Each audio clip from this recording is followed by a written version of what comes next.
Hi friends, நான் உங்கள் mind with Satish. Daily உங்களுக்கு ஒரு சைக்காலஜிக்கல் ஃபேக்ட் சொல்கிறேன். இன்றைக்கி சைல்டு சைக்காலஜி, குழந்தைகள் மனசை புரிஞ்சு கொள்வது எப்படி, இந்த சைல்டு சைக்காலஜி பற்றி தான் நம்ம உங்களுக்கு எக்ஸ்பிளைன் பண்ண போகிறேன். அதாவது ஒரு குழந்தை ஏன் திடீர்னு அழ ஆரம்பிக்குது தெரியுமா? ஏன் சில நேரம் ரொம்ப கோவப்படுது? ஏன் சில குழந்தைகள் ரொம்ப ரொம்ப சைலண்ட்டாக இருக்குது? நாம் பொதுவாக என்ன நினைப்போம்னா, இந்த குழந்தைகள் ரொம்ப நாட்டி, இந்த குழந்தைகள் ரொம்ப கேட்கவே மாட்டேங்கிறாங்க. ஆனால் உண்மை என்னென்னா, குழந்தைகள் தவறாக நடக்க மாட்டாங்க. அவங்க புரியாமல் இருக்கிறத தான் அந்த மாதிரி ரியாக்ட் பண்ணுறாங்க. இதில் ஒரு முக்கியமான விஷயம் என்னென்னா, childrens don't express the issues. இதில் கோர் சைக்காலஜி என்னென்னா, குழந்தைகளுக்கு ஃபீலிங்ஸ் இல்லைன்னு இல்லை, அவங்க ஃபீலிங்ஸை ரொம்ப அதிகமாக இருக்கும். ஆனால் பிரச்சனை என்னென்னா, இந்த ஃபீலிங்ஸை அவங்களுக்கு எப்படி சொல்லணும்னு தெரியாது. அதனால என்ன நடக்கும்னு, கோபம் ரொம்ப அதிகமாகிடும், பயம் சைலன்ஸாக மாறிடும், கவலை ஸ்டெபர்னஸாக மாறிடும். அவங்க மற்றவங்க நம்மளுக்கு இதை ஒரு மெசேஜாக கொடுக்குறாங்க. நாம் இந்த மெசேஜை புரிஞ்சுக்கலைன்னா அந்த ப்ராப்ளம் தொடர்ந்து ரிப்பீட்டே ஆகிட்டுருக்கும். இதில் டேண்ட்ரன்ஸ் எக்ஸ்பிளைன், அதாவது ஒரு குழந்தை ஃப்ளோரில் விழுந்து அழுது புரண்டுட்ருக்கும். ஆனால் நம்ம பேரண்ட்ஸோட ரியாக்ஷன் என்ன? அழாத, ஸ்டாப் பண்ணுன்னு சொல்லுவோம், இல்லைன்னா ஒவ்வொரு சில நேரத்தில் அடிச்சிருவோம். ஆனால் இது ரொம்ப ஒஸ்ட்டான மிஸ்டேக்கு. இதுக்கு உண்மையான காரணம் என்னன்னு கேட்டிங்கன்னா, அவங்களுக்கு நம்ம அட்டென்ஷன் தேவை. Fluctuation, over stimulation. இப்போது நாம் என்ன செய்யணும்னா, காமாக இருந்து அவங்களோட லெவலுக்கு கீழே இறங்கி வந்து நம்ம பேச ஆரம்பிக்கணும்.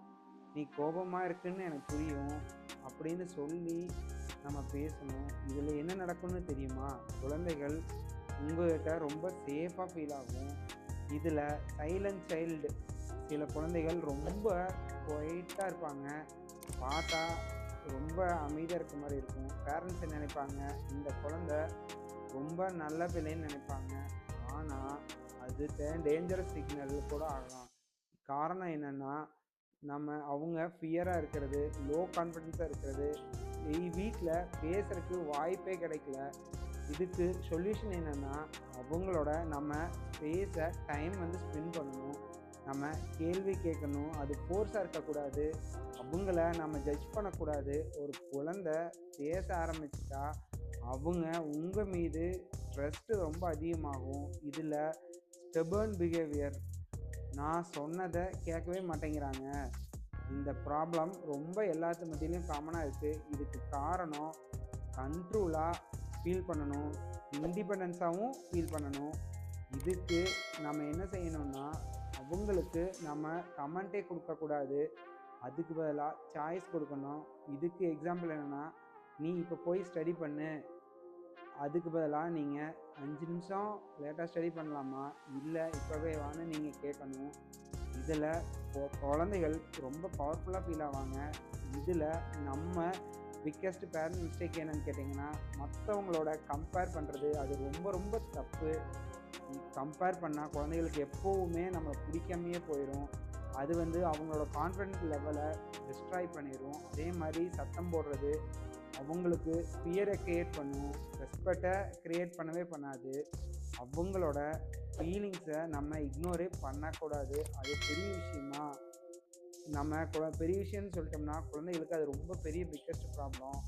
இதுக்கு நம்ம என்ன பண்ணணும்னா, நாம் listen more, talk less, spend time, appreciate the small things. இது ஒரு சிம்பிள் லைன். குழந்தைய கரெக்ட் பண்ணுறதுக்கு முன்னாடி அவங்களோட மனசை நம்ம புரிஞ்சுக்கணும். இந்த மாதிரி நம்ம புரிஞ்சுக்கிட்டால் மட்டும்தான் நாம் நல்ல பேரண்ட்டாக ஆக முடியும்.